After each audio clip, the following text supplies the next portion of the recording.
So dito nga po mga kalingap mga ka-EDC, marami ang humanga dahil sa ginawa ni Kalingap Edu. So ano nga ba ito?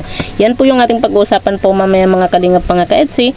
Pero bago po natin ipagpatuloy ang video ito sa mga bago pa lang po sa ating munting channel, huwag po natin kalimutang suportahan ang ama ng Kalingap, Kuya Val Santos Matubang at Kalingap Rob.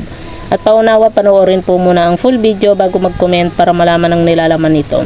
So dito nga po mga kalingap mga ka-EDC, marami po ang humanga nga po dito kay Kalingap Edu sa ginawa nga po niya na paghingi nga po ng pasensya sa mga nasaktan po niya nung nakaraang live po niya At yun nga po mga kalingap, kumbaga nandun naman po tayo na lahat naman po tayo na nakakagawa po ng kamalian po sa buhay, di ba? Pero yun nga po, marami po ang humanga nga po dito kay Kalingap Edu na kahit na may mga nasaktan po siya, humahanga pa rin po sila dito kay Kalingap Edu nga po dahil alam po ni Kalingap Edu kung ano po yung pagkakamali po niya at humihingi na nga po siya ng pasensya dahil nga po sa mga nasabi niya or nabitawan po niyang masasakit na salita po Sabi nga po, diba, nobody's perfect. At yun nga po mga kalingap mga ka-EDC, nagpapasalamat din po itong si Kalingap Edu sa solid supporter po niya na talagang nandyan pa rin po at hindi po siya iniiwan. Ganun po talaga kasi mga kalingap, pag talagang solid supporter ka po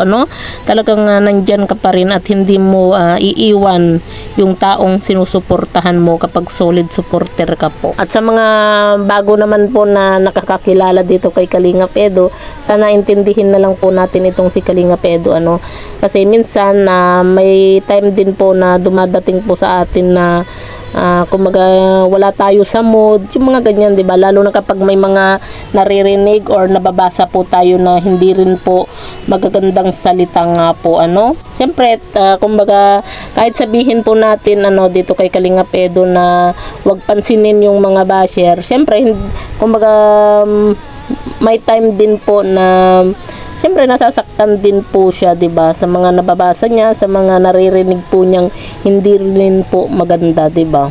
Kaya siguro may time din na hindi rin po kumbaga mapigilan ni Kalingap Edu nga po na magsalita ng hindi maganda kasi kumbaga yung iba kasi hindi po siya naiintindihan sa sitwasyon po niya, 'di ba? Kagaya po niyan, 'di ba? Siyempre hindi naman po pwede na hindi napabayaan na lang niya basta itong si Arjun nga po. Pero ang mahalaga naman po dyan mga kalingap mga ka-EDC, humingi na nga po ng pasensya itong si Kalingap Edu. Pero ang mahalaga naman po dyan mga kalingap mga ka-EDC, humingi naman na po ng pasensya itong si Kalingap Edu. Yun lang po ang nakakabilib din po kay Kalingap Edu dahil nga po sa kapag may mga nagagawa po siyang mali or may mga nasasabi po siyang hindi maganda po, yan din po ang nakakabilib kay Kalingap Edu na talagang ina-accept po niya yung kanyang pagkakamali nga po at talagang humihingi po siya ng pasensya, 'di ba? Kaya marami pa rin po ang humanga nga po dito kay Kalingap Edu dahil nga po sa ginawa niya kahit na may mga nasabi po siya or may mga nasaktan po siya dahil nga po sa masasakit din po niyang salita na binitawan nga po ang mahalaga, alam po ni Kalingap Edu yung kanyang pagkakamali.